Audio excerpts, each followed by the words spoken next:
അള്ളാഹുവിൻ്റെ അർശ് വഹിക്കുന്ന ആളുകൾ 8 ആളുകളാണ്. ആ മലക്കുകളുടെ വിശേഷണം റസൂലുള്ളാഹി സല്ലല്ലാഹു അലൈഹി വസല്ലമ നമുക്ക് പറഞ്ഞു തരുന്നുണ്ട്. ഇപ്പോൾ ചിന്തിച്ചതുപോലെ എന്താണ്, 70,000 നരകം കൊണ്ടുവരാൻ മലക്കുകൾ ഉണ്ട് എന്നാണ്. അത് ഓരോ കയറിന് മുകളിലും.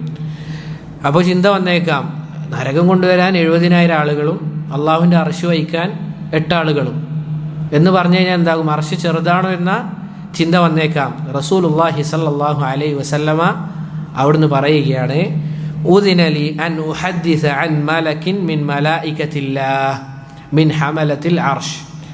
അള്ളാഹുവിൻ്റെ റസൂൽ സല്ലല്ലാഹു അലൈഹി വസല്ലമ പറയുകയാണ്, എനിക്ക് അള്ളാഹുവിൻ്റെ അർശ് വഹിക്കുന്ന മലായികത്തുകളെ പറ്റി നിങ്ങൾക്ക് സംസാരിച്ചു തരാൻ എനിക്ക് എന്ത് ചെയ്തിട്ടുണ്ട്, അനുമതി ലഭിച്ചിട്ടുണ്ട് എന്ന് അള്ളാഹുവിൻ്റെ റസൂൽ സല്ലല്ലാഹു അലൈഹി വസല്ലമ പറയുകയാണ്. എന്നിട്ട് പറയുകയാണ്, ഇന്നമാ ബൈന ശഹ്മതി ഉദ്നിഹി ഇലാ ആതികിഹി മസീറത്തു 700 ആം.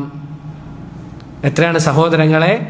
ആ മലക്കിൻ്റെ ചെവിയുടെ ഷഹ്മത്ത് എന്ന് പറഞ്ഞാൽ ഈ സാധനത്തിനാണ് പറയുന്നത്. മലയാളത്തിൽ എന്താ പറയാ, എന്താണ്? അയ്യോ അഹ്സൻ, ജസാക്കുമുല്ലാഹു ഖൈറൻ. ചെവിത്തടം.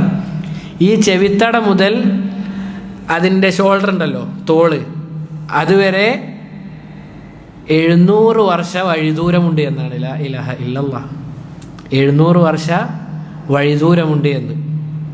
ഈ ചെവിത്തടം മുതൽ ഇതുവരെ ഒരു മലക്കിൻ്റെത് എത്രയാണ്? 700 വർഷ വഴിദൂരമുണ്ട് എന്നാണ്. അപ്പോൾ ആലോചിച്ച് നോക്ക് സഹോദരങ്ങളെ, ഇതാണ് അർശിൻ്റെ അല്ലെങ്കിൽ അർശ് വഹിക്കുന്ന മലക്കിൻ്റെ വലിപ്പം.